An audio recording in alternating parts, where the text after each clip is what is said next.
2023 বিধানসভা নির্বাচনের আগে রাজ্যে বিভিন্ন রাজনৈতিক দলগুলোর অবস্থান হয়তো আপনাদের অনেকেরই স্পষ্ট মনে আছে।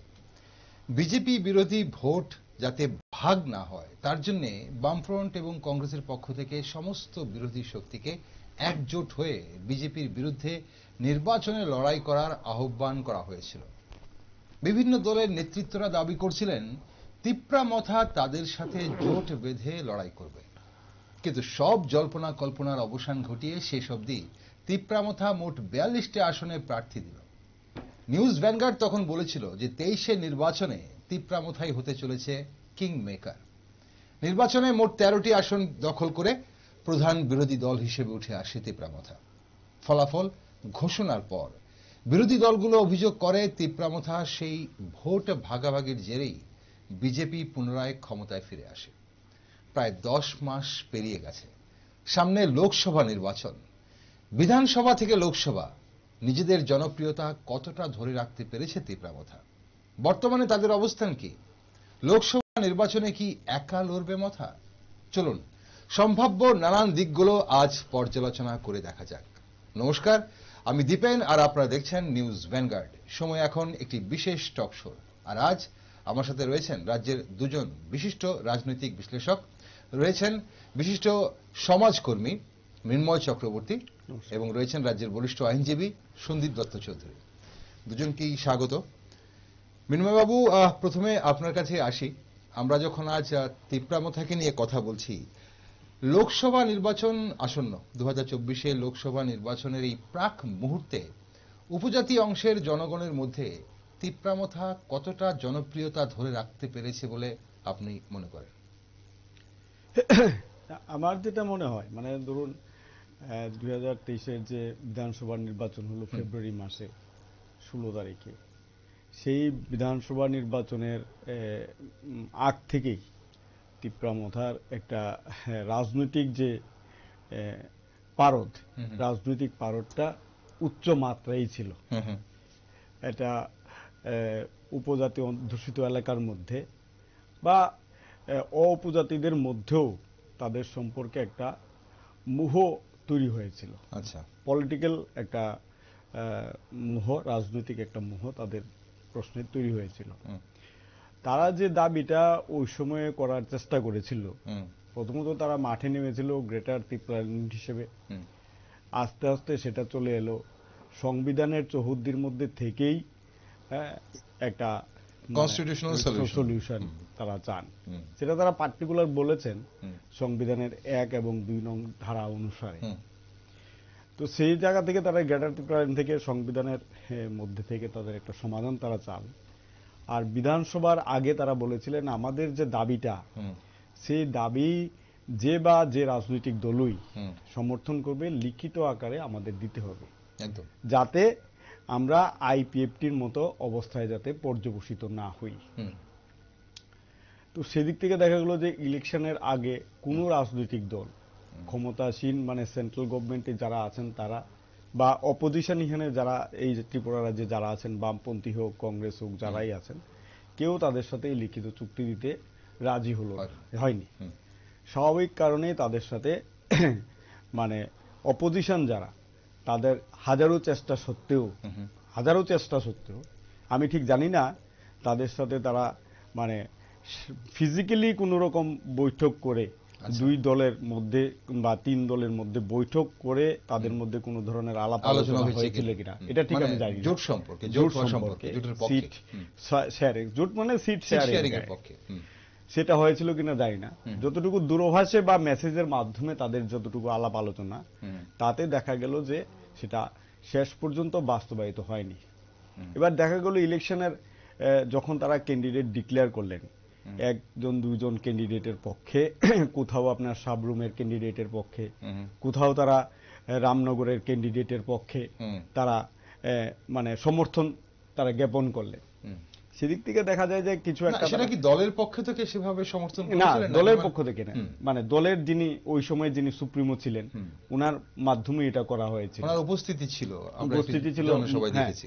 সাবরুমের ক্ষেত্রে উনি দূরভাষে বলেছিলেন, বা রামনগরের ক্ষেত্রে উনি শারীরিকভাবে উপস্থিত ছিলেন, সেটা আমরা দেখেছি। কিন্তু যাই হোক, শেষ বিচারে দেখা গেল যে 42টা আসনের মধ্যে 17টা এমন একটা আসন ছিল, 17টা আসনে যে আসনগুলিতে তারা যদি না দাঁড়াতেন, হ্যাঁ, অপোজিশন যেটা বলে, তাহলে হয়তোবা এই বর্তমান শাসক পার্টির পক্ষে ক্ষমতা আসাটা সম্ভব হতো না, এটা অপোজিশন বলে। সেদিক থেকে বলছি যে 2023-এর বিধানসভা নির্বাচনে তারা যে উচ্চ মাত্রায় তারা যে ছিল, রাজনৈতিক পারদটা তাদের যে জায়গাতে ছিল, আর গত 11 মাসে তাদের যে অবস্থানটা, সেই অবস্থানটাতে দেখা গেল যে পারদটা অনেক নিচে নেমে গেছে, আমার কাছে যেটা মনে হয়। ওকে, কেন নেমেছে সেটা আমরা আসবো আপনার কাছে আরেকবার, কিন্তু তার আগে সন্দীপ বাবু, আপনার কি মনে হয় একই বিষয়ে, যে এই যে যেটা মিনুবাবু বলছিলেন যে 2023-এর আগে ওনাদের যে জনপ্রিয়তা যে পারদটা যেটা ছিল, যেটা তুঙ্গে ছিল 23-এর নির্বাচনের আগে, এবং গ্রেটার ত্রিপুরাল্যান্ডকে ঘিরে ওনাদের যে দাবি, সেই স্লোগানকে সামনে রেখে নিগোষ্ঠী অংশের মানুষ যেভাবে ত্রিপুরাবথায় যোগদান দিয়েছিলেন এবং তাদেরকে ভোটদানের মাধ্যমে 13টি আসন দখল করিয়েছিলেন, সেই জনপ্রিয়তা কি মনে হয় এই মুহূর্তে সেই নিগোষ্ঠী অংশের মানুষ বলুন বা রাজ্যের অন্যান্য অংশের জনগণের মধ্যে এখনো ত্রিপুরাবথা ধরে রাখতে পেরেছে? আপনি যদি একটু ডেট ব্যাক যান, সেটা ধরুন আপনি 86-87 সাল থেকে আপনি লক্ষ্য করে দেখবেন উপজাতিদের মধ্যে ডায়ামেট্রিক্যালি অপোজিট দুটো গ্রুপ, মানে দুটো রাজনৈতিক প্ল্যাটফর্ম। ওয়ান ইজ গণমুক্তি পরিষদ, অ্যানাদার ওয়ান ইজ ত্রিপুরা উপজাতি যুব সমিতি, টিউজিএস। 77 সালের নির্বাচনে যাদেরকে টোটাল জিরো করে দিয়েছিল বামফ্রন্ট, হ্যাঁ না 4টা পেয়েছিল, সরি 4টে পেয়েছিল, 56 আর 4, 77 সালে। পরবর্তীকালে 88 সালে তারা দেখলেন তাদের অস্তিত্ব রক্ষা করা গ্রাম পাহাড়ে খুব মুশকিল। তারা করলেন কি, তৎকালীন যারা শাসক দল কংগ্রেসের সঙ্গে শরিকি দল হিসেবে মন্ত্রিসভায় জয়েন করলেন। যত মন্ত্রিসভার সময় এগোতে থাকলো তাদের জনপ্রিয়তাও ভাটার দিকে যেতে থাকলো। আলটিমেটলি তাদের অস্তিত্বই তার থেকে ভেঙে আইএনপিটি, হ্যাঁ, এনসিটি, অনেকগুলো দল হয়ে আলটিমেটলি তাদের আজকে কি অস্তিত্ব আছে কিনা আদৌ কেউ রাজ্যবাসী জানে না। তারপর আর তেমন কিছু নেই, এককভাবে ময়দানে ব্যাট করে যাচ্ছিলেন, ছক্কা মেরে গণমুক্তি পরিষদ, একদম বলে বলে ছক্কা। হ্যাঁ, গণাই শুরু হতো 20টার পর থেকে, মানে 20টা সিটের পর থেকে। তো ওরা করেছেন ডেফিনেটলি, রাজনৈতিক ময়দানে যদি কেউ জায়গা ছেড়ে দেন অন্যরা তো নিশ্চয়ই বসে থাকবেন না, ওরা করেছেন। পরবর্তীকালে হঠাৎ করে আপনি লক্ষ্য করে দেখবেন, যখন মানে বামফ্রন্টকে নিয়ে পারদ, ইতিবাচক এবং নেতিবাচক পারদ যখন একেবারে উচ্চ মার্গে উচ্চ সুরে যখন বাঁধানো, তখন হঠাৎ করে একটা জন্ম হয়ে গেল এনসি দেববর্মার নেতৃত্বে আইপিএফটি। কি হলো? পৃথক রাজ্য। চম্পকনগরে 2017 সালের 11 জুলাই বৃষ্টি স্নাত অবস্থায় চম্পকনগর ব্রিজের উপরে তারা আনন্দ উল্লাস করলেন। কেন? তাদের নেতৃবৃন্দ তৎকালীন গভর্নরের সঙ্গে দেখা করেছেন এবং গভর্নর নীতিগতভাবে তাদের দাবি মেনে নিয়েছেন, তারা উৎসাহিত। আলটিমেটলি কি? Ultimately there was a big zero, nothing, কিছুই হয়নি। তারা বুঝতে পারলেন যে এই পৃথক রাজ্যের দাবি কনস্টিটিউশনালি এবং টপোগ্রাফিক্যালি ত্রিপুরার প্রেক্ষাপটে কোনোদিন ফিজিবল না। তারা করলেন কি, তৎকালীন বিরোধী দল ভারতীয় জনতা পার্টির অন্যতম শরিক হিসেবে তারা রাজনৈতিক অ্যালায়েন্সে গেলেন, নট দ্য সিট অ্যাডজাস্টমেন্ট। তারা অস্তিত্ব টিকিয়ে রাখার জন্য রাজনৈতিক সিট অ্যাডজাস্টমেন্টে গেলেন, রাজনৈতিক অ্যালায়েন্সে গেলেন। যাওয়ার পর তারা একসঙ্গে নির্বাচন গাইলেন এবং তারা সার্থকভাবেই 18 সালের নির্বাচনে ক্ষমতায় ফিরে আসলেন, বিজেপি এবং আইপিএফটি জোট। তারপর থেকে আপনি লক্ষ্য করে দেখুন কি এনসি দেববর্মা, কি তৎকালীন তাদের নেতা মেবার কুমার জামাতিয়া ওয়াজ স্পিকড নট রিগার্ডিং পৃথক রাজ্যের দাবি, ত্রিপুরাল্যান্ডের দাবি, কোনো আওয়াজ নেই, পরিষ্কার। এভাবে চললো আস্তে আস্তে তাদের অস্তিত্বটাও বিলুপের পথে। যখন ঠিক তখনই হঠাৎ করে মাঝখান দিয়ে দাঁড়িয়ে গেল একটি রাজনৈতিক মঞ্চ, সেটা হচ্ছে ত্রিপুরামাথা। তার নেতৃত্বে কে? যাদের প্রতি এ রাজ্যের জাতি জনজাতি অংশের মানুষ যথেষ্ট পরিমাণে শ্রদ্ধাশীল। কারণ এ রাজ্যের রূপকারদের নাম যদি বলতে হয়, সেটা বিচ্ছন্ন মাণিক্য বাহাদুর, হ্যাঁ, রাধাকিশোর মাণিক্য বাহাদুর, তাদের মানুষের প্রতি, মানুষের হৃদয়ে তাদের স্থান আজও হ্যাঁ আনকোশ্চেনেবল। সেই ভাবাবেগকে কাজে লাগিয়ে তাদের বংশধর একজন নেতৃত্বের সামনে এসে বললেন, না, no Tripuraland, there will be a greater Tripuraland. কিছু সময় যাওয়ার পর উনি যখন উপলব্ধি করলেন, বোধহয় গ্রেটার ত্রিপুরাল্যান্ডটা হচ্ছে না, বোধহয়, দেন হি modified his version. উনি বললেন, any constitutional solution or আমাদের এই দাবি থেকে যদি কেউ বেটার প্রপোজাল সেন্ট্রাল গভর্নমেন্ট রাখে, দেন উইল কনসিডার। আজকে পর্যন্ত কি দাঁড়ালো?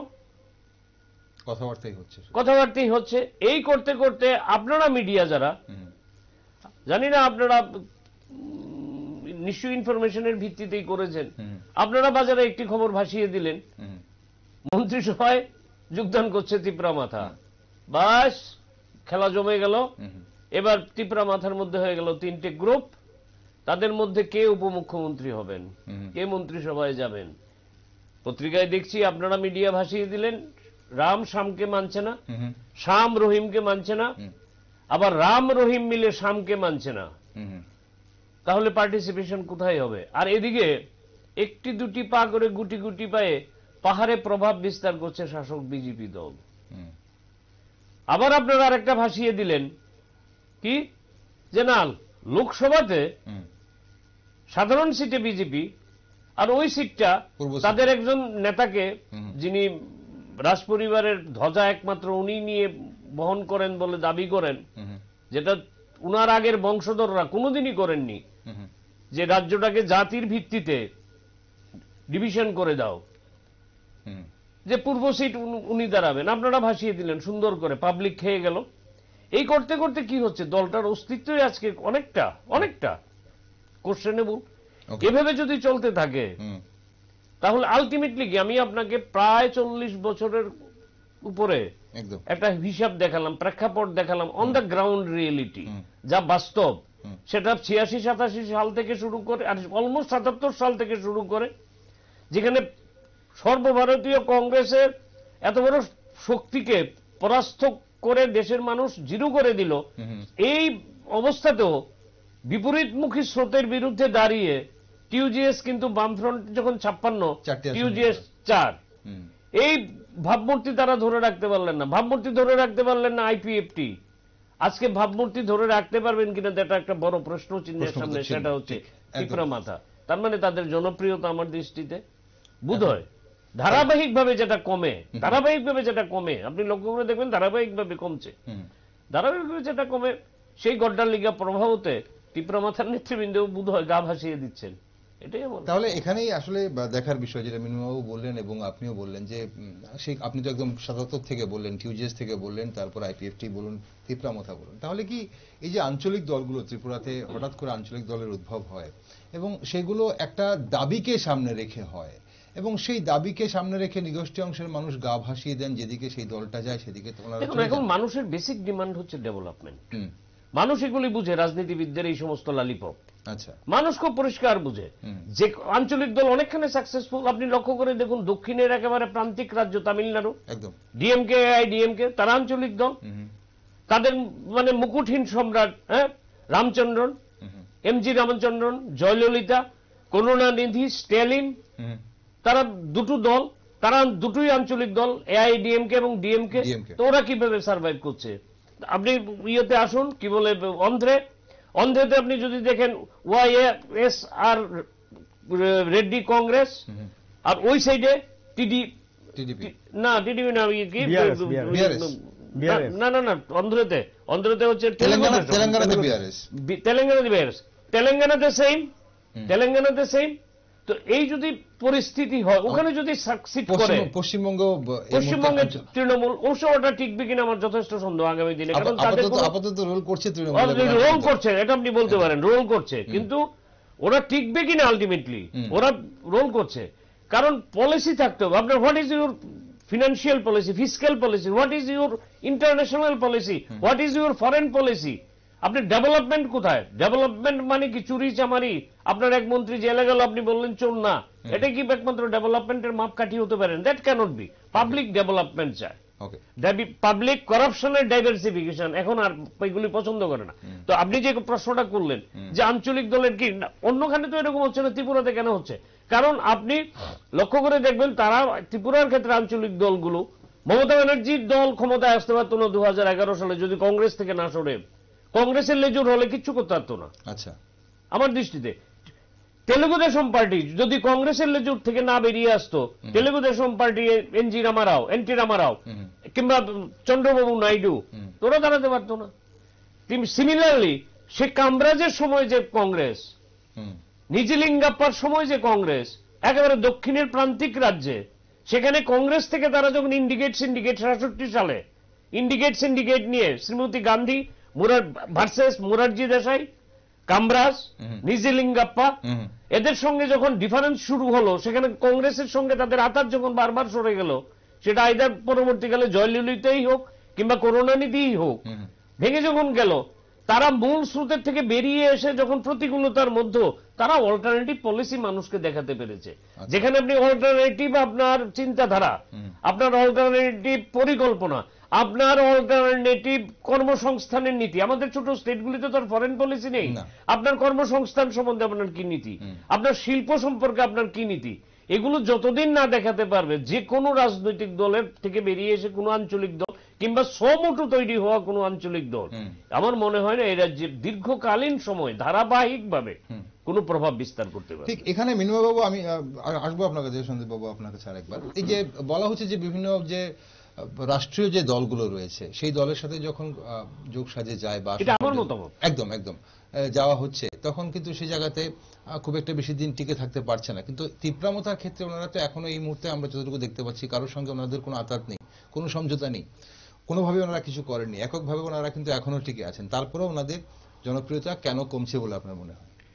না, একটা বিষয় দেখবেন যে মানে যেটা আঞ্চলিক যে দলগুলো, আমার যেটা মনে হয়, মানে আমি যদি একটু সংক্ষিপ্তভাবে কই আর কি বলি, সেটা হচ্ছে যে আঞ্চলিক দলগুলোর মানে জাতীয় রাজনীতির ক্ষেত্রে তার যে অবদান, কন্ট্রিবিউশন আমরা যেটাকে বলি, ন্যাশনাল পলিটিক্সের উপরে তার যে প্রভাব, সেটা ত্রিপুরার যে রিজনাল পার্টিগুলি এটা খুবই দুর্বল, এটা মার্জিনালাইজড, এটা গণ্যের মধ্যে আসে না, হিসাবের মধ্যে আসে না। এক, ভারতবর্ষের অর্থনৈতিক বুনিয়াদ তৈরি করার ক্ষেত্রে এই আঞ্চলিক দলগুলোর কোনো ধরনের কন্ট্রিবিউশন নেই। জিডিপির মধ্যে তাদের কোনো কন্ট্রিবিউশন নেই। এই আঞ্চলিক দলগুলো যতটুকু ক্ষমতা দখল করতে পারে সে উইদিন দ্য এডিসি, এর বাইরে তাদের পক্ষে এককভাবে ক্ষমতা দখল করা সম্ভব না। আর এককভাবে ক্ষমতা দখল করলেও সেটা টিকতে পারে না, কারণ ফিনান্সিয়াল ব্যাপারটা, পলিটিক্যাল ব্যাপারটা অন্যের উপরে নির্ভরশীল। যুক্তরাষ্ট্রীয় কাঠামোর বাধ্যবাধকতার কারণে এটা একটা থাকে। কিন্তু নর্থ ইস্টের রিজনেরও অন্যান্য যে স্টেটের যে রিজনাল পার্টিগুলি আছে তারা কিন্তু এককভাবে পাওয়ারে আসতে পারে, এক্সেপ্ট ত্রিপুরা আছে, মণিপুর আছে। ত্রিপুরাতে আপনার পক্ষে ন্যাশনাল পার্টির সহযোগিতা ছাড়া, সহযোগী হিসাবে ছাড়া আপনি পাওয়ার ভোগ করতে পারবেন না, এটা। কিন্তু অন্যদিকে ভারতবর্ষের ক্ষেত্রে নর্থ সাউথে যদি দেখি এটা আছে, নর্থও আপনি দেখবেন ইউপিতে সমাজবাদী পার্টি, বিহারে আরজেডি এবং জেডিইউ তারাই কিন্তু রয়ে গেছে।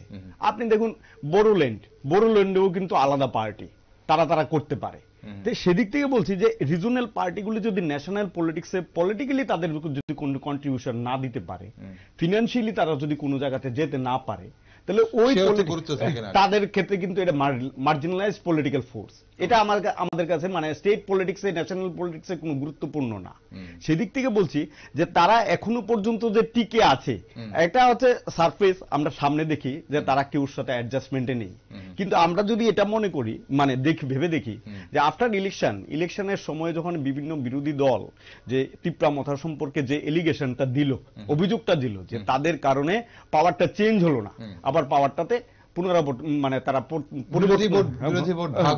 ভাগ হয়েছে বা তারা ক্ষমতায় আসতে পেরেছে বিজেপি, সেই যে অভিযোগটা আপনি দেখুন প্রথম যখন আফটার ইলেকশন মানে তীব্রামথার তৎকালীন সময়ে যিনি সুপ্রিমো, উনিও কিন্তু অভিযোগটা স্বীকার করে নিয়েছিলেন যে ঘটনাটা সত্য, আমরা তো তো ভেবেছিলাম যে আমাদের যে বাকি যে 22টা আসন, সেই আসনে তো আমাদের পক্ষে জেতা সম্ভব না, এটা স্বাভাবিক, এটা তাদের পক্ষে নন ট্রাইবেল যে এসটি যে সিটগুলো আছে তাদের পক্ষে এটা জেতা সম্ভব না। তারা এটা বাই ইলেকশনও দেখেছেন, 2022-এর জুন মাসের যে বাই ইলেকশন, সেই জায়গাতেও তারা দেখেছেন, সুরমা কেন্দ্রে তারা দিয়েছিলেন, কিন্তু সেই জায়গাতে তারা সিকিউর করতে পারেনি। সেই জন্য তারাও রিয়েলাইজ করেছেন। তার জন্য আমি দেখছি যে মানে তারা যে তাদের যে পারটটা, এটা আমার কাছে সবচেয়ে বেশি লেগেছে যে জেনারেল ইলেকশনে যে জায়গাতে তারা ধনপুরে একটা ক্যান্ডিডেট দিতে পারলো, বাই ইলেকশনে তারা কন্টেস্ট করলো না। কেন করলো না? তাদের যদি নির্দিষ্ট সিকিউরড ভোটটা থাকে, তাদের যদি ভোট ব্যাংক থাকে, তাহলে সেই ভোট ব্যাংকটা তো এবারও থাকতো। সেই ভোট ব্যাংকটা তাদের নেই, তার জন্য কিন্তু তারা থাকতে পারলো না। তার জন্য বলছি যে ন্যাশনাল পার্টিগুলির সাথে তারা যেহেতু তাদের কোনো অ্যাডজাস্টমেন্ট যদি তারা, কারণ এখন যদি তারা অ্যাডজাস্টমেন্টে যায়, তো কোনো ন্যাশনাল পার্টি মানে রুলিং পার্টি এখনো কিন্তু তাদের ডিমান্ড সম্পর্কে লিখিত কোনো মানে পত্র দেয়নি, লিখিত কোনো সিগনেচার দিয়ে আশ্বাস দেয়নি যে আমরা দেব লিখিত, বা ধরুন তাদের যে ইন্টারলোকিউটার যেটা তারা বারবার দাবি করেন, দিল্লিতে বসে বসে এটা তারা করেছেন, উনি পদ ছেড়েও গিয়ে তদবির করার চেষ্টা করেছেন, নন অফিসিয়ালি এসে গভর্নমেন্টের কোনো নোটিফিকেশন এখনো আমি দেখিনি, আমি ঠিক জানি না যে ইন্টারলোকিউটার গভর্নমেন্ট অফ ইন্ডিয়া নোটিশ জারি করেছেন, উনি ত্রিপুরা ভিজিট করেছেন, এটা আমরা দেখি। কোন রাজনৈতিক দল এইভাবে লিখিত দিতে পারেন কিনা, এখানে সন্দীপ বাবু রয়েছেন আমার সাথে, বিশিষ্ট বা আমাদের বরিষ্ঠ আইনজীবী, এটা লিখিত দিতে পারেন? আমরা অনেক আলোচনা করেছি, আরেকবার সন্দীপ বাবু, কোন রাজনৈতিক দল এভাবে কি লিখিত দিতে পারে? দায়বদ্ধতার প্রশ্ন নেই তো, আপনি এটা নিয়ে তো কোর্টে যেতে পারবেন না। আমি লিখে দিলে আপত্তি কি? কালকে একটি রাজনৈতিক দল বানিয়ে, আচ্ছা সন্দীপ কংগ্রেস বানিয়ে নিলাম, কি ভারতীয় জনতা পার্টি ব্র্যাকেটে সন্দীপ বানিয়ে নিয়ে আমি দিয়ে দিই না লিখিত হবে, অসুবিধা কি? আমার এটা নিয়ে তোর কেউ প্রশ্ন করবো না। ম্যাক্সিমাম আমি কেলানি খাবো, আচ্ছা ম্যাক্সিমাম পিটা আমার জন্য বরাদ্দ থাকবে, মানে বিনিময়ে। এটা নিয়ে তো আর হাইকোর্টে কেউ 226 রিট করতে পারবে না যে আরে সন্দীপ বাবু বলেছেন, সুতরাং he is an authority. I am not at all authority under article 12 of the constitution. I am not at all authority যে আমার কোনো অর্ডার বা আমার কোনো বক্তব্য, আমার কোনো নোটিফিকেশন যে কে কোশ্চেনেবল করতে পারবে। সুতরাং রাজনৈতিক দলের তো, রাজনৈতিক দল is not within the definition of authority. তো লিখিত কেন? একেবারে বলে কয়ে লিখিত সব একসঙ্গে দিয়ে দিক না, দায়বদ্ধতার প্রশ্ন তো নেই। আমি যেটা বলতে চাইছি আপনাকে, আপনার প্রশ্ন প্রারম্ভিক যেটা, সেটা হচ্ছে লোকসভাতে তাদের ভূমিকা কি হবে। যদি অস্তিত্ব টিকিয়ে রাখতে হয় কিছু হলো, তাদের কোনো না কোনো রাজনৈতিক দলের সঙ্গে অ্যালায়েন্সে চলে যাওয়া উচিত। It may be time will speak যে এই যাওয়াটা তাদের ঠিক হয়েছে কিনা, কিংবা এই যাওয়াটা তাদের ভুল হয়েছে। কিন্তু বর্তমানে অস্তিত্ব টিকিয়ে রাখতে গেলে বর্তমানে যে পরিস্থিতি তাদের, আপনি লক্ষ্য করে দেখবেন, যদি দুটো সিট পেয়ে যায় যে কোনো শাসক দল, কিংবা আইদার কংগ্রেস অথবা দীর্ঘদিনের যারা শাসন করেছেন বামফ্রন্ট, কোনো কারণে যদি দুটো বা একটা করে বিভিন্ন রাজনৈতিক দলের মধ্যে ভাগ হয়ে যায়, ত্রিপুরা মাথার অস্তিত্ব কোথায়? তো সেই ক্ষেত্রে টিকে থাকতে গেলে অনেক সময় আপনাকে একনাথ শিন্দের মন্ত্রিসভা তো আগের চিফ মিনিস্টারকে ডেপুটি সিএম করতে হয়, তাই না? রাজীব গান্ধীও লালডেঙ্গাকে করার জন্য তার মন্ত্রিসভা থেকে চিফ মুখ্যমন্ত্রীকে পদত্যাগ করিয়েছিলেন। সুতরাং অনেক সময় রাজনীতিতে টিকে থাকতে গেলে এক স্টেপ ব্যাক গিয়ার দিতে হয়।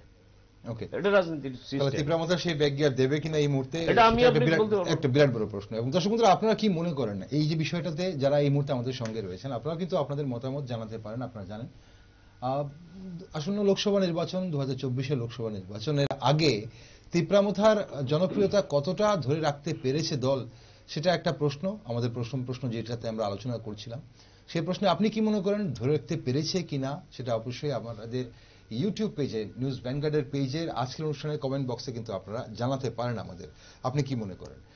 আর পরের প্রশ্ন আমাদের যেটা, সেটা বাবু, 2021-এ এডিসি দখল, 2023-এ রাজ্য বিধানসভায় 13টি আসন পেয়ে প্রধান বিরোধী দল, 2024-এ ত্রিপুরামথা কি দুটো আসনে প্রার্থী দিচ্ছে?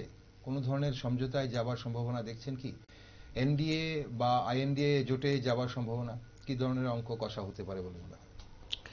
না, আমার যেটা মনে হয় 2021-এ তারা যে মে মাসে তারা যে এডিসিটা দখল করলো, আর 2023 চলে গেল, মানে দীর্ঘ ধরুন 2.5 বছরের মতন, ঠিক না? কিন্তু সেটা আমার কাছে মনে হলো যে তাদের কাছে এটা বুমেরাঙ্গি হলো। আচ্ছা, বুমেরাঙ্গি অর্থের এডিসিটার আপনি দেখবেন যে লাস্ট যে মানে এই অ্যাসেম্বলি ইলেকশনের পরবর্তীতে যে বাজেট সেশনটা হয়েছিল, সেই বাজেট সেশনে যে বাজেটটা পেশ করা হয়েছিল, সে বাজেটের মধ্যে মানে বিরোধী দলের নেতা বাজেট সম্পর্কে কিছু প্রশ্ন তুলেছিলেন। 10 মাস বা 11 মাস আগের বিষয়, ইলেকশনের পরে পরে, রেজাল্টের পরে পরেই সেই যে বিষয়গুলি উনি তুলেছিলেন, স্টিল নাও এইগুলো কিন্তু এখনো বিষবাও জলের তলেই। ওই প্রশ্নগুলি মানে এডিসির ডেভেলপমেন্টের প্রশ্নগুলি, এডিসির ডেভেলপমেন্টের যে বিষয়গুলো ছিল সেই বিষয়গুলি কিন্তু মীমাংসা হয়নি, এই সমাধান এইগুলোর হয়নি। সুতরাং এডিসি এলাকার যে সংকটটা তো চলমান, সংকটটা এখনো চলছে, আরো তীব্র হচ্ছে, আর এর দায়ভার কিন্তু তাদের উপরেই আসছে, যারা চালাচ্ছেন তাদের উপরে আসছে। এটা কিন্তু কেউ কখনো কোনো সময় কেউ এটা বিশ্বাস করবে না যে স্টেট গভর্নমেন্টের মানে অবহেলার কারণে, স্টেট গভর্নমেন্টের অসহযোগিতার কারণে এডিসির এই দশা, এটা কেউ বিশ্বাস করবে না। এডিসি একটা মানে পঙ্গু একটা পলিটিক্যাল পার্টির হাতে পড়েছে, এটা হচ্ছে একটা। আপনি এটাও দেখুন যে এই যে ত্রিপুরা রাজ্যের যে 11 মাসে আমরা যে এই বর্তমান যিনি বিরোধী দলনেতা আছেন, বিরোধী দলনেতার হিসাব করে কটা বিষয়ে কতদিন উনি পাবলিক ইস্যু নিয়ে আলোড়িত হয়েছেন, কতদিন উনি বিরোধী দলনেতার যে রুলটা থাকা দরকার, এটা আমার দৃষ্টিতে, হ্যাঁ, সেই রুলটা কিন্তু ত্রিপুরার মানুষ, উনি তো কোনো একটা নির্দিষ্ট এলাকার বিধায়ক না, একটা নির্দিষ্ট রাজনৈতিক দলের এবং একটা স্বীকৃত বিরোধী দলনেতা হিসেবেই উনি আছেন। সার্বিক ত্রিপুরা রাজ্যের ডেভেলপমেন্টের প্রশ্নে উনার সে থাকা দরকার, সেটাই দেখলাম 11 মাসে খুবই যৎসামান্য। আমি এই কারণে বলছি যে উনার দলেরই মানে যিনি নাকি চেয়ারম্যান ছিলেন, উনি 2018 থেকে 23 পর্যন্ত যিনি বিরোধী দলনেতা ছিলেন, উনাকে উনি কটাক্ষ করেছিলেন যে আমরা দেখেছি তো গত 5 বছরে আপনার রুলটা, বিরোধী দলনেতা হিসেবে আপনি কি ভূমিকা পালন করেছেন, আর আমরাও দেখিয়ে দেব যে আমরা কিভাবে বিরোধী দলনেতা হিসেবে রুলটা প্লে করতে পারি। সেদিক থেকে বলছি যে তাদের 2021-এর যে মানে এডিসি দখল করা এবং 2023-এ 13টা সিট পাওয়া, আর 2024-এ হ্যাঁ তাদের যে 2টো সিট এখনো পর্যন্ত যতটুকু আছে, মানে এটা হাইপোথিসিস, আমার কাছে যতটুকু ইনফরমেশন, যদি ইন্ডিয়া জোট হয় 1-1 হতে পারে কংগ্রেস এবং সিপিএম এর মধ্যে, যদি হতে হয়, যদি আইএনডিএ জোট হয়, হ্যাঁ যদি হয়, তাদের মধ্যে অতটুকু পর্যন্ত তাদের প্রপোজাল আছে ফার্স্ট রাউন্ডে। ঠিক আছে, আমরা আরেকটু ক্লিয়ার করি। আপনি বলছেন যে যদি সর্বভারতীয় স্তরে যদি আইএনডিএ জোট হয় এবং সেখানে যদি বামফ্রন্ট অংশগ্রহণ করে আইএনডিএ জোটে একদম সর্বতোভাবে, তাহলে ত্রিপুরায় যে 2টো সিট, একটা কংগ্রেস একটা বামফ্রন্ট লড়াই করতে পারে। উল্টো দিকে তো মানে রুলিং পার্টি, দুটোই কি রুলিং পার্টি, বিজেপি কি দুটোই সিট দেবে? কারণ বিজেপি যদি মানে মাথাকে সিটটা দেয় তাহলে বিজেপির লোকসান। আচ্ছা, বিজেপি মাথাকে সিটটা দিলে বিজেপির লোকসান, কারণ বিজেপি আপনার এডিসি এলাকা এসটি সিটের মধ্যে বিজেপি কিন্তু 9টা সিট পেয়েছে, বিজেপি 9টা সিট পেয়েছে, তারা 13টা সিট পেয়েছে আইপিএফটি আর ত্রিপুরা মথা। এখন গত 11 মাসে যেটা সন্দীপ দা বললেন, গুটি গুটি পায়ে বিজেপি কিন্তু এখানে সম্প্রসারিত হচ্ছে, তার শক্তি বাড়াচ্ছে, বিজেপির লোকসান হবে। বিজেপি যদি তাদেরকে একটা সিট দিয়ে দেয় তাহলে বিজেপির লোকসান হবে, আর তাদের লাভ হবে তারা যদি একটা সিট নিতে পারে। আর আবার ন্যাশনাল পলিটিক্সে এটার গুরুত্ব নেই। ন্যাশনাল পলিটিক্সে ত্রিপুরা মতো একটা এমপি জিতেও ন্যাশনাল লেভেলে ওদের যে ডিমান্ড, সেই ডিমান্ডটা সংসদে তুলনামূলকভাবে উপেক্ষিতই থেকে যাবে, বেশি তুলতে পারবে না, এটা অ্যাকসেপ্টেডও হবে না। সেদিক থেকে বলছে তাদের হয়তো একজন এমপি পেতে পারে, কিন্তু ন্যাশনাল লেভেলে জাতীয় রাজনীতির ক্ষেত্রে তার কোনো প্রভাব। ঠিক আছে, আপনি সেটা তো পরের ব্যাপার। জাতীয় রাজনীতির ক্ষেত্রে উনি ওইটাই দেখা, সংসদে গিয়ে উনি কি করতে পারবেন। আপনি মনে করছেন যে যদি একজন পূর্ব আসনে যদি ত্রিপুরামথার কেউ প্রার্থী হয় তাহলে উনি জিতেই আসবেন? না না, এটা জিতে আসার চান্স কম। মানে একজন এমপি যদি বলছেন, আমাদের সেই ইঙ্গিতটাকে সেদিকে যে পূর্ব আসনে যদি জেতার চান্সটা কম। আচ্ছা, সুদীপ বাবু কি মনে করছেন আপনি? কোনটা? এই যে ধরুন যদি 2টো আসন, আসনের মধ্যে বলছে যদি আইএনডিএ জোট হয় সর্বভারতীয় স্তরে, তাহলে এখানে কংগ্রেস এবং বামফ্রন্ট একটা সিট ভাগাভাগি করে নিতে পারে। সেই জায়গায় দাঁড়িয়ে হয়তো পশ্চিমটা কংগ্রেস এবং পূর্বটা বামফ্রন্টে যেতে পারে। উল্টো দিক থেকে মিনবাবু বলছেন যে বিজেপি 2টো সিটেই লড়বে, বিজেপি একটা সিট ছাড়বে না মতার জন্য।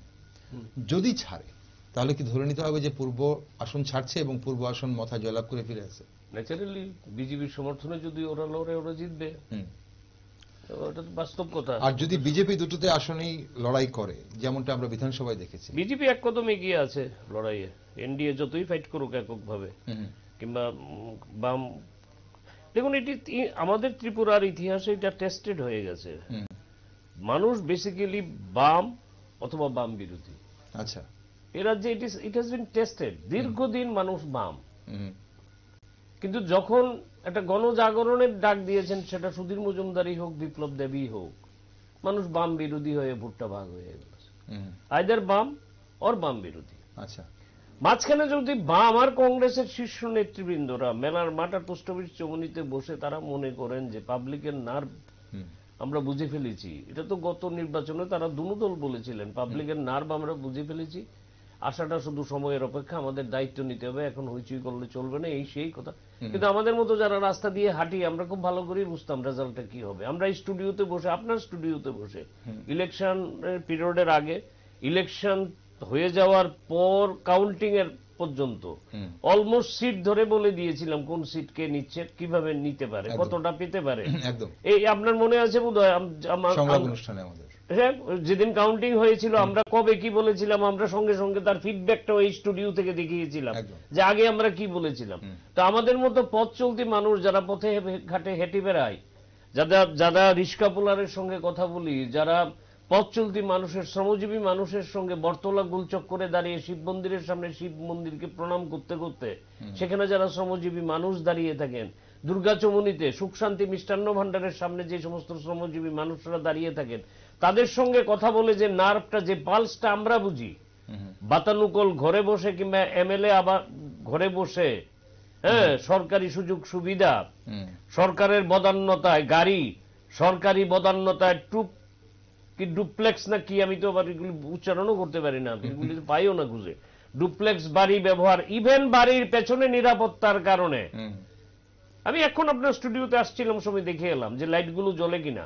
আচ্ছা, সরকারি বদান্যতায় বাড়ির পিছনেও আপনার এলইডি বাল্বগুলি জলজল জলজল করছে পুকুরের জলের দিকে, সেখান থেকে কিভাবে অ্যাটাক হবে আমি জানি না। 26-11 মতো রিপিট হবে কিনা, নিরাপত্তার এরকম বেষ্টনী, ইনোভা গাড়ি। তো তারা পাবলিকের নার্ভ বুঝবে, বাতেলা মেরে গল্প মারা যায় স্টেজে বসে, মুক্তধারাতে বসে, আপনার কি বলে টাউন হলে বসে, পাবলিকের নার্ভ ওরা কিছু বুঝে? যে কোনো পাবলিকের নার্ভ বুঝতে গেলে পাবলিকের সঙ্গে মিশে যেতে হবে। আজকে আমি একটি অনুষ্ঠানে গিয়েছিলাম, নাইবে বললাম অন ক্যামেরা, এটা সবাই জানেন, কালকেও পত্রপত্রিকা হয়তো আসবে। সেখানে রাজ্যের একজন নেতাকে দেখলাম, ওনাকে রিকোয়েস্ট করা হচ্ছে খাওয়ার জন্য, যে আপনাকে এই টেবিলে এনে এখানে ঘরের ভেতরে খাবার দিই। কোনো আই উইল নট টেক। আমার ভালো লেগেছে সেই জিনিসটা। উনি একটি রাজনৈতিক দলের ব্যক্তিত্ব, বলছেন না না আমি এখানে খাবো না, আপনারা আমার এখানে খাবার দিলেও আমি খাবো না, দরকার হলে আমি খাবো না। এখন যে পাবলিক খাচ্ছেন, পাবলিকের সঙ্গে বসে খাবো। আমি দেখলাম উনি চলে গেলেন, আমার ভালো লেগেছে, যে কোনো রাজনৈতিক দলেরই হোক।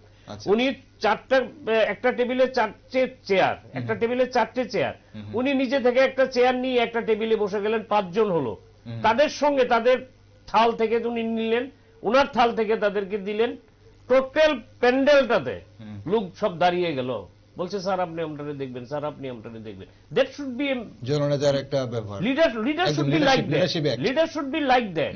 তো এখন বসে যদি ডুপ্লেক্স ঘরে বসে যদি পাবলিক পালস বুঝেন, আমরা তো ধরুন পথ চলতি রাস্তায় মানুষ রিস্কাওয়ালার সঙ্গে কথা বলি, বাসায় আমার যে সহযোগী মহিলা দিদি, আমার দিদির সঙ্গে কথা বলে আমি পাবলিক পালস বোঝার চেষ্টা করি। এসি ঘরে বসে গণিতটা করা যায়, রসায়নটা কি বোঝা যায় কি? মানে না, কেমিস্ট্রি তো তারা বোঝার দরকার নেই, তাদের যেটা দরকার সেটা হচ্ছে প্রেজেন্ট, এবং আমি যেদিন হিস্ট্রি হয়ে যাব। ইতিহাস তো অনেকে অলরেডি হয়ে গেছেন। তো এখন আমাদের তো আজকের আলোচনা কে হিস্ট্রি, কে জিওগ্রাফি বা কেমিস্ট্রি, নট দ্যাট। টিপরা মাথা, কিন্তু এখন টিপরা মাথা যদি, আমি তো আপনাকে অনেক আগে এই প্রশ্নের উত্তর, লোকসভা এই জায়গাটা দিই, লোকসভা এখন তাদের, আমার দৃষ্টিতে, আমি হয়তো ভুল হতে পারে, কারণ পাহাড় সম্বন্ধে আমার ব্যক্তিগত অভিজ্ঞতাই কতটুকু, যে কোনো ঠিক না। প্রথম প্রশ্ন হচ্ছে যে একা লড়াই করবে কিনা, একা লড়াই করলে দুটো আসনেই লড়বে কিনা। দুটো আসনে মানে কি, আপনার জেনারেল সিট যেটা, একদম একটা জেনারেল সিটে তাদের আমার যথেষ্ট পরিমাণে সন্দেহ, যে পরিমাণ ভোটার প্রায় বোধহয় 13 লক্ষর মতো এখানে থাকবে, প্রায় বলছেন প্রায় 2 লক্ষের উপর নিগোষ্ঠী অংশের ভোটার আছেন। আপনি দেখবেন জামানত রক্ষা করা মুশকিল হয়ে যাবে জেনারেল সিটে যদি দাঁড়ায় এককভাবে, জামানত রক্ষা করা মুশকিল হবে। বিজেপি যদি সুপার পলিটিক্স খেলার ক্ষেত্রে তাদেরকে পাইয়ে দেওয়ার রাজনীতি করে, ব্যাকডোর দিয়ে, যেটা ভোট কাটাকাটি করে এবার সরকারকে 17টা সিটে এই সরকার না আসতে পারতো, তাদেরকে সুবিধা করে দিয়েছে ত্রিপুরা মাথা। সিমিলারলি তার উপর ঢৌকন হিসেবে যদি ব্যাকডোরে তাদেরকে দিয়ে দেয়, তাহলে তাদের জামানত বাঁচবে। আদারওয়াইজ তারা এককভাবে ফাইট করলে তাদের জামানত বাঁচবে না। সেক্ষেত্রে ফাইটটা হয়ে যাবে আইএনডিএ জোট হোক কিংবা এককভাবে কংগ্রেস হোক কিংবা বামফ্রন্ট হোক, তাদের সঙ্গে বিজেপির ফাইট হয়ে যাবে। তীব্রমতাকে পাইয়ে দেওয়ার পেছনে বিজেপির এই মুহূর্তে কি কারণ থাকতে পারে? বিজেপি কি পাবে? বিজেপি যদি দেখুন, আপনি বুদ্ধিমান লোক যারা, আপনার সঙ্গে আমার শত্রুতা, আমি রাস্তায় দেখলে মৃন্ময়বাবুর সঙ্গে যত না কথা বলবো, মৃন্ময়বাবু আমার মিত্র, মৃন্ময়বাবুর সঙ্গে যত না কথা বলবো, আমি জানি আপনি দীপেন আমার চরম শত্রু। বুদ্ধিমান লোক হলে আমি আপনার সঙ্গে সবচেয়ে আগে কথা বলবো। I will make you in very good humour. আমি আপনাকে খুব গুড হিউমারে রেখে আপনাকে আমি শেষ করার চেষ্টা করব। আপনার সঙ্গে যদি আমি মনে করি যে আপনাকে আমার শেষ করতে হবে, আপনি শেষ না করলে আমার অস্তিত্ব বিপন্ন। মৃন্ময়বাবু তো আমার মিত্রস্থানীয়, উনি থাকবেনই আমার পক্ষে। আমি দোষ করলে উনি আমার দোষ ঢাকবেন, কিন্তু আপনি আমার দোষ ঢাকবেন না। আপনি আমাকে সর্বনাশ করার চেষ্টা করবেন। বুদ্ধিমান লোক হলে আমি আপনাকে গুড হিউমারে রাখবো, আপনাকে গুড হিউমারে রাখতে রাখতে আমি আপনাকে ফিনিশ করব। তো বিজেপি যদি পাহাড়ে তাদের অস্তিত্ব রক্ষা করতে হয়, পাহাড়ে যদি তাদের অস্তিত্ব রক্ষা করতে হয় এবং অস্তিত্বকে বাড়িয়ে নিয়ে যেতে হয়, তাদের ত্রিপুরা মাথাকে গুড হিউমারে রাখতেই হবে। এছাড়া কোনো উপায় নেই তাদের কাছে। ওই ইন্টারলোকেটর ছাড়বে, আবার গেজেট নোটিফিকেশন থাকবে না, তাতে কিছু খুশি হবে। চম্পকনগর ব্রিজে বৃষ্টি স্নাত হয়ে 17ই সম্ভবত জুলাই বৃষ্টি ছিল, গভর্নরের সঙ্গে দেখা করে সব পেয়ে গেছি, তো উল্লাসের তারা নৃত্য করেছেন। তো গুড হিউমারে রেখেছেন, তৎকালীন সরকারও গুড হিউমারে রেখেছেন, বর্তমান সরকারও যদি গুড হিউমারে রাখেন, তাদের ভিত্তিপ্রস্তর স্থাপন করার ক্ষেত্রে, প্রসারিত করার ক্ষেত্রে ইন জনজাতি গোষ্ঠী, যেটা মৃন্ময়বাবু কিছুক্ষণ আগে একটা ভালো সুন্দর কথা ফাঁক দিয়ে বলে দিয়েছেন, বিজেপি ভুল করবে কারণ তারা কিন্তু 9টা সিট পেয়েছে ট্রাইবেল সাইডে, তাই না? সুতরাং তাদের একেবারে নট দ্যাট যে আমি পা রাখবো ত্রিপুরা মাথাকে সঙ্গে নিয়ে অথবা অন্যকে সঙ্গে নিয়ে, not that. They having their base, এত প্রতিকূলতার পর বামফ্রন্ট যেটা পারেনি, দীর্ঘ 35 বছর এই রাজ্যে শাসন করে, কংগ্রেস 35 বছরের উপরে শাসন করে 9টা সিট কংগ্রেস আনতে পারেনি, বামফ্রন্ট আনতে পারেনি, বামফ্রন্টের মতো সংগঠিত দল আনতে পারেনি। বিজেপি কিন্তু নতুন দল আমাদের রাজ্যে আত্মপ্রকাশ করে, যদিও আত্মপ্রকাশ তাদের অনেক আগে, কিন্তু আত্মপ্রকাশের সঙ্গে তাদের অস্তিত্বের জানান দেওয়ার পর 9টা সিট আত্মপ্রকাশ তো তারা সামরি শর্মার পিরিয়ডও করেছেন, অনেক আগে করেছেন, এবং এটা শ্রদ্ধার সঙ্গে এই রাজ্যের মানুষ স্মরণ করে, তাতে কোনো সন্দেহ নেই। কিছু যখন ছিল না, জিরো থেকে তারা they have started 1 point something, এই জায়গা থেকে তারা অস্তিত্বের জানান দিয়েছিলেন 2018 সালে যে আমি আছি, আমাকে ইগনোর করে এই রাজ্যের রাজনীতি হবে না। তো এই যখন পরিস্থিতিতে ত্রিপুরা মাথাকে তারা মাইলিস্টটা তো দেবে কেন? আপনি বলুন না, 9টা সিট তো তাদের। ওই যারা জনজাতি গোষ্ঠীর লোক যারা ভোট দিয়েছেন বিজেপিকে, BJP is accountable to them. একদম ওই এলাকার যারা, যে তাদের সুখ দুঃখ পাওয়া বা না পাওয়া, দুঃখ বেদনা আনন্দের ভাগিদার বিজেপি ওই 9টা সিটে, তাদের সঙ্গে তো ভাবের ঘরে চুরি করা হবে। যদি তাহলে সমঝোতা হয় তাহলে ছাড়তে পারে, তাহলে তো এখন আমি ব্যক্তিগতভাবে মনে করি না যে খুব বুদ্ধিমানের কাজ হবে বিজেপির ওটা ছাড়া। অ্যাডজাস্টমেন্ট হবে, তুমি আমাকে সাপোর্ট করো, আমি এডিসি তে তোমাকে সাপোর্ট করব, এডিসির জন্য হবে। দর্শক বন্ধুরা, আপনারা কি মনে করছেন অবশ্যই কিন্তু জানাতে পারেন। আমরা যে এই যে দুটো ভুল হতে পারে, আমাদের বিজ্ঞতা অজ্ঞতা আমার অন্তত খুবই কম, আমি আমার সাধারণ একদম আমাদের আজকে যারা বিশেষজ্ঞরা রয়েছেন ওনারা ওনাদের মত এগুলো কিন্তু বিশ্লেষণ করছেন, কিন্তু আপনারা কি মনে করেন, জনগণ কি মনে করেন, সেটা একটা বিশাল ব্যাপার।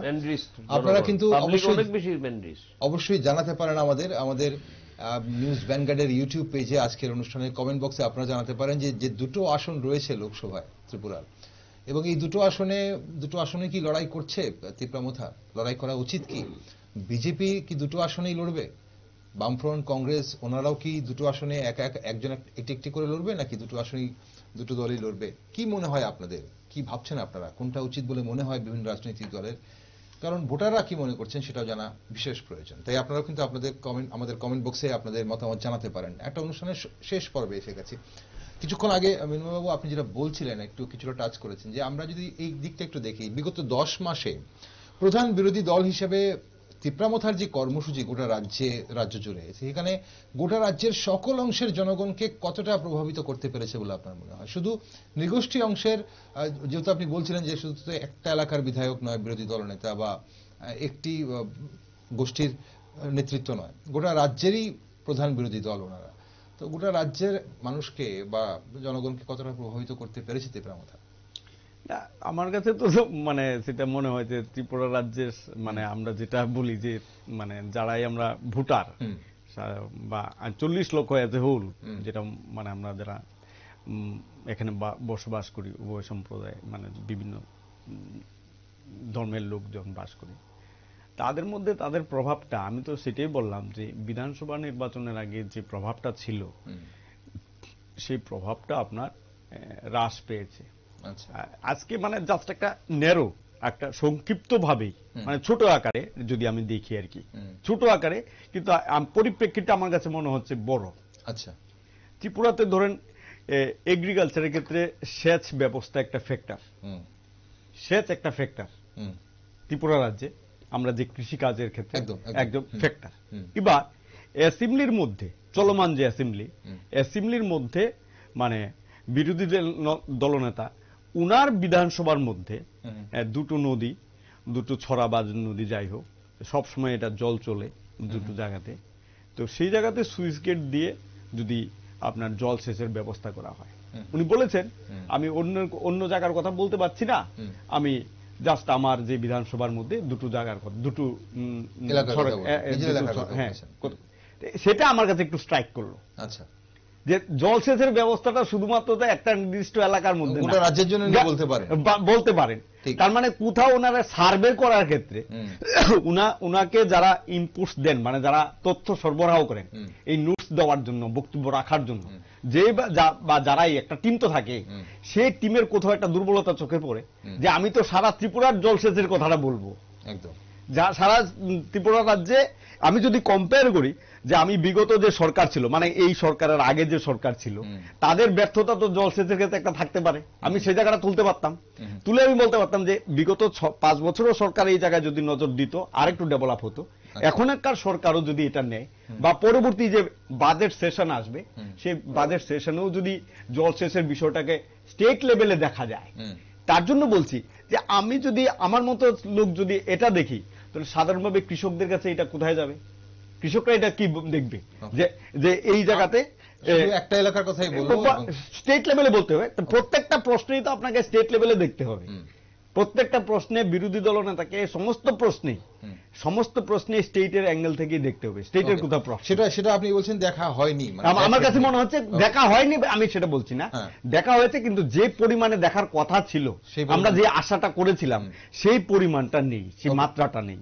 ওকে, ছোট্ট করে সন্দীপ বাবু এই বিষয়ে আপনার মতামত, মানে কি আপনি কি মনে করছেন, যেভাবে প্রধান বিরোধী দল যেভাবে হওয়া উচিত ছিল, ত্রিপুরামথা বিগত 10 মাস ধরে কি সেই ভূমিকা পালন করেছে বলে মনে হয়? এটা তো অনিমেষ বাবুর ব্যর্থতা, no doubt about it. Animesh babu যখন এনসিটির হয়ে প্রথম বিধানসভায় পা রাখেন, যে অনিমেষ বাবুকে দেখে আমরা যারা একটু খোঁজ খবর রাখি, একটু পড়াশোনা করি, লাইব্রেরি মেনটেন করি, এই টপিকস, বিভিন্ন টপিকস গুলোতে আমরা খুব উৎসাহিত বোধ করেছিলাম যে এনসিটির একজন বিধায়ক এসছেন খোয়াই এলাকা থেকে, হ্যাঁ, এবং উনি সত্যিকার অর্থে ডাইনামিক, রেশনাল, রিজনেবল এবং বাচনিক ভঙ্গি এবং উনার প্রাজ্ঞতা এবং অভিজ্ঞতা সঞ্চয়ের সঙ্গে যদি মিশে যায়, তখন এটা একটা সত্যিকার অর্থে রাজ্যের মানুষের জন্য অনেক বেশি কল্যাণদায়ক হবে। কিন্তু যখন উনি সত্যিকার অর্থেই কনস্টিটিউশনাল কোন পোস্ট পেয়ে গেলেন, হ্যাঁ, পার্লামেন্টারি ডেমোক্রেসিতে বিরোধী দলনেতা, যেটা সরকারের পৃষ্ঠপোষকতার অনেক সুযোগ রয়েছে এবং সেই পৃষ্ঠপোষকতা উনি নেবেন না বলেও কোনো ঘোষণা দেননি, উনি সরকারি পৃষ্ঠপোষকতা নিচ্ছেন, হ্যাঁ, বিভিন্ন পৃষ্ঠপোষকতা which are entitle as per protocol উনি নিচ্ছেন, কিন্তু নেওয়ার পরে তেমন ভাবে ওনাকে গর্জে উঠতে, একটা সরকার যখন 6 বছর চলে, 6 বছর চলছে, হ্যাঁ, প্রায় 6 বছর হয়ে এসছে, তো সেই ক্ষেত্রে তার তো কিছু না কিছু তার পলিসিগত ভুল ত্রুটি থাকবেই, ইমপ্লিমেন্টেশনে ত্রুটি থাকবে, কিংবা মাঝখানে কিছু ভেস্টেড লোক থাকতে পারে, কিংবা ধরুন কিছু লোক পাইয়ে দেওয়ার রাজনীতি বা কামিয়ে নেওয়ার রাজনীতি, এগুলি আসাটা অস্বাভাবিক কিছু না। সেক্ষেত্রে তো বিরোধী দলনেতার একটা সদার্থক ভূমিকা থাকা উচিত। বিরোধী দলনেতা এখনো উনি যে ত্রিপুরামাথা থেকে জয়যুক্ত হয়ে এসছেন, এই যে মাইন্ড সেট আপ থেকে উনি এখন, আমার মনে হয়, যদিও অনিমেষ বাবুর সঙ্গে আমার ভালোই সম্পর্ক, আমার মনে হয় উনি বেরিয়ে আসতে পারেননি। না, এটা ওনার ব্যক্তিগত ব্যর্থতা নাকি দলেরই স্ট্র্যাটেজি, এটা বলে মনে হয়? কারণ দলের যদি স্ট্র্যাটেজি হয় এটা তাদেরকে আগামী দিনে they have to pay for it if it is দলের না, কারণ সেটা ত্রিপুরামাথার জন্ম যখন হয়েছিল পুইলা জাতি, সেই জায়গাটা এখনো স্ট্রাইক করছে। তাই এটা যদি আপনি যে প্রশ্নটা রাখলেন দুটো অল্টারনেটিভ এবং কনভার্সলি ডায়ামেট্রিক্যালি অপোজিট, সেটা হচ্ছে এটা কি দলের পলিসি? যদি দলের পলিসি হয় they have to pay for it in future, আমি আপনাকে বলে দিলাম। আর যদি ব্যক্তিগতভাবে এটা পলিসি হয়ে থাকে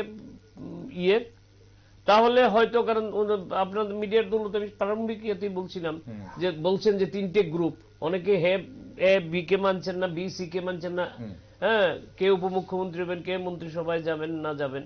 তো এই পরিস্থিতি হলে সেই ক্ষেত্রে তো বিরোধী দলনেতা, যে ক্ষেত্রে এই রাজ্যে আমরা বিরোধী দলনেতা দেখেছি নিপেন চক্রবর্তী, আমার দেখার অভিজ্ঞতা আছে আমাদের। আমরা এ রাজ্যের বিরোধী দলনেতা দেখেছি মানিক সরকারকে, এ রাজ্যের বিরোধী দলনেতা দেখেছি ইভেন জিতেন চৌধুরীকে, লাস্ট জিতেন চৌধুরীকে। জিতেন চৌধুরীও যতটুকু ভূমিকা পালন করেছেন তার থেকেও আমার মনে হয় মানে ক্রমান্বয়ে যদি করি সাজাই, তাহলে অনিমেষ দেববর্মা একটু পিছিয়ে আছেন। ওনাকে আরো পজিটিভ হওয়া উচিত জনগণের স্বার্থে, কারণ উনি জনগণের রিপ্রেজেন্টেটিভ, রাজ্যের সারা রাজ্যেরই জনগণের রিপ্রেজেন্টেটিভ, উনি একটা কনস্টিটিউয়েন্সির না, এবং বিরোধী দলনেতা উনি যে কোনো একটি জাতিগোষ্ঠীর নয়, গোটা রাজ্যের। ওকে, অনুষ্ঠানের সময় ফুরিয়ে এসছে আমাদের, খুব গুরুত্বপূর্ণ আলোচনা আপনারা করছেন, কিন্তু একটা শেষ প্রশ্ন ছোট্ট করে উত্তর চাইবো। প্রদ্যুৎ দেববর্মা চেয়ারম্যানের পদ থেকে সরে আসার পর দলের প্রতি কর্মী সমর্থকদের আনুগত্য কি ভাটা পড়েছে বলে আপনাদের মনে হয়? আসলে মানে এটা হচ্ছে, কারণ বারবার একটা আমি একটু জুড়ে দিই, কারণ বারবার আমরা যখন প্রদ্যুৎ দেববর্মাকে যখনই কথা বলতে দেখি, সেটা মিডিয়ার মাইক্রোফোনের সামনে হোক, ক্যামেরার সামনে হোক, কিংবা ওনার সোশ্যাল মিডিয়ায় হোক, বারবার উনি থানসার কথা বলেন, বারবার উনি ইউনিটির কথা বলেন, একই কথা উনি বারবার বলে যাচ্ছেন, এবং বারবার অনেকগুলো এক্সাম্পল দিয়ে উনি বোঝাতে থাকেন যে ভেঙে গেলে কি হবে, ডিভাইডেড হয়ে গেলে কি হবে। এবং তার জন্য ওনার কি কোনো একটা ভেতরে কাজ করে যে যদি থানসা না থাকে, মানে ইউনিটি না থাকে, তাহলে দলটা ভেঙে যেতে পারে বা ভেঙে যাওয়ার পর্যায়ে রয়েছে বলে মনে হয়? আজকে আমি বিকালবেলা মানে 3:30-4টা নাগাদ আর কি একটা নিউজ পোর্টালে, ত্রিপুরার একটা নিউজ পোর্টালে দেখলাম যে মানে উনার বুবাগ্রার নামে একটা প্রদ্যুৎ কিশোর নামে একটা নিউজ দিয়েছে। সেটা হচ্ছে উনি বলেছেন যে সত্যটা তো মানুষের সাথে থাকে, ঠিক আছে, যখন এটা সত্য ইউনিটিটা ভাঙে সেটা হচ্ছে রাজনৈতিক এবং ব্যক্তিগত এমবিশন, এটার কারণে আপনার ইউনিটিটা ভাঙতে পারে। রাজনৈতিক কোনো কারণ বা ব্যক্তিগত কোনো উচ্চাকাঙ্ক্ষা যদি থাকে তাহলে আপনার ঐক্যটা ভাঙতে পারে। তার মানে এটা তো সাধারণভাবে অন্য রাজনৈতিক দল সম্পর্কে ওনার বলার ব্যাপার নেই, যদি খবরটা সত্য হয়। আচ্ছা, তাহলে এটা ওনার দল সম্পর্কেই আছে, দলের মধ্যে একটা রাজনৈতিক হচ্ছে যে এবং ব্যক্তিগত এমবিশনের ব্যাপার আছে, তার জন্য একটা অনৈক্যের বাতাবরণ তৈরি হচ্ছে। তো উনি সরে যাওয়ার পরে দলের মধ্যে মানে কর্মীদের মধ্যে মনোবল বা যাই কিছু, আমার মনে হচ্ছে দলের মধ্যে উনার সম্পর্কেই, উনার রুলটার সম্পর্কেই যখন একটা হতাশা তৈরি হয়েছে, তখনই উনি বাধ্য হয়েছেন। হ্যাঁ, আমরা বলি এটা মানে এটা ব্রেক ইভেন পয়েন্ট, একদম লাস্ট পয়েন্টে, যে আমার স্যাচুরেটিং পয়েন্ট যেটা বলা হয়, যে এই পয়েন্টে এখন এরপরে যদি আমি থাকি তাহলে আমারটা আরো বেশি অসুবিধাজনক হতে পারে। সেই দিক থেকে আমাকে একটা সম্মানজনক ভাবে এসকেপ করে দেওয়াটা ভালো, আমি বলি সেটা। যে উনি সরে গেলেন তার জন্য কর্মী বাহিনী মনোবল হারিয়েছে, ব্যাপারটা না। কর্মী টোটাল অর্গানাইজেশনটার মধ্যেই একটা কোথাও একটা হতাশা বিরাজ করছে, যেটা উনি ছাড়ার সময়ও বলেছেন যে আমার পক্ষে তো টিটবিট, প্রতিদিনকার টিটবিট সমাধান করা সম্ভব না, এটা এডিসির যারা নির্বাচিত লোক তারা করবেন, করতে হবে। আমি দিল্লিতে থেকে ন্যাশনাল লেভেলে যা কিছু আছে, তার মানে এটা কি, এটা হচ্ছে ওই টাইপের একটা জায়গাতে থেকে আমি সরে এলাম আর কি। ওকে, অনুষ্ঠানের সময় ফিরে গেছি, একই বিষয়ে আপনার মতামত? উনি সরে যাওয়া তো এটা তো ঠিক। আমি যেটা মনে করি রাজন্য পরিবারের যে ভাবাবেগ, তার একজন প্রতিনিধি হিসেবে মানুষের মধ্যে জনজাতি গোষ্ঠীর মানুষ বা জাতিগত গোষ্ঠীর মানুষ সবার মধ্যে একটা শ্রদ্ধা আসন আছে, কিন্তু রাজনীতিটাকে এই প্রদ্যুৎ কিশোর শুধু জনজাতি ইন অ্যান্ড অ্যারাউন্ড কনফাইন্ড করে রেখেছেন, উনি জাতি গোষ্ঠীর মধ্যে এটাকে ছড়িয়ে দিতে দেননি, তাই না? তো সেই ক্ষেত্রে ওনার সরে যাওয়াটা তো, বিশেষ করে যেহেতু ওনার রাজনীতির পেরিফেরিটা শুধু জনজাতি গোষ্ঠীর মধ্যে উনি সীমাবদ্ধ রেখেছেন, ওদের মধ্যে তো একটা ভাবাবেগে ভাটা পড়ার একটা লক্ষণ তো আছেই, নো ডাউট অ্যাবাউট ইট। যেরকম চাঙ্গা ছিলেন, চানমনে ছিলেন, তার আগে প্রদ্যুৎ কিশোর সরে যাওয়ার পর অ্যাটলিস্ট তো মনে হয় যে আর করে কি হবে, রাজাই তো চলে গেলেন। সেই প্রভাবটা কি লোকসভা ভোটে পড়বে? ডেফিনেটলি পড়বে। অসংখ্য ধন্যবাদ আপনাদের দুজনকে আজ এই গুরুত্বপূর্ণ আলোচনায় অংশগ্রহণ করার জন্য। আপনাদের আরো বারবার আমরা চাইবো আমাদের স্টুডিওতে। আজকের জন্য ধন্যবাদ। দর্শক বন্ধুরা, এতক্ষণ আপনারা দেখছিলেন আমাদের আজকের এই বিশেষ অনুষ্ঠান। 2024 লোকসভা নির্বাচন আসন্ন এবং লোকসভা নির্বাচনে বিভিন্ন রাজনৈতিক দল কি করতে চলেছে, তাদের কি হতে পারে, তারা কোন দিকে ঝুঁকতে পারে, কি করতে পারে, আসন সমঝোতা বলুন, সিট শেয়ারিং বলুন বা জোট বলুন, সবকিছুই আমরা অবশ্যই নজর রাখছি এবং যেটাই আমরা খবর পাবো এবং যেটাই আমরা শুনবো, জানবো, কান পাতলে যেটা শোনা যাবে সেটাই কিন্তু আপনাদের সামনে আমরা তুলে ধরবো এবং সেটাই আমরা করছি। তো আজ আমরা একটু পর্যালোচনা করে দেখার চেষ্টা করলাম, দুজন বিশিষ্ট রাজনৈতিক বিশ্লেষক রয়েছিলেন আমাদের সাথে। তো ওনারা দেখলেন এবং ওনারা বললেন, আপনারাও শুনলেন কি বলেছেন। তিপ্রামথা কোন দিকে যেতে পারে 2024 লোকসভা নির্বাচনে, কি করলে তিপ্রামথার কি হতে পারে। তো আপনারা কি মনে করেন? আমি শুরুতেই বলছিলাম যে আপনারাও কিন্তু আমাদের ইউটিউবে নিউজ ভ্যানগার্ডের পেজে কমেন্ট করে, আজকের অনুষ্ঠানের কমেন্ট বক্সে কমেন্ট করে জানাতে পারেন। দেশ দুনিয়ার খবর দেখার জন্য, আপডেট দেখার জন্য এবং টকশো দেখার জন্য চোখ রাখুন শুধুমাত্র নিউজ ভ্যানগার্ডে।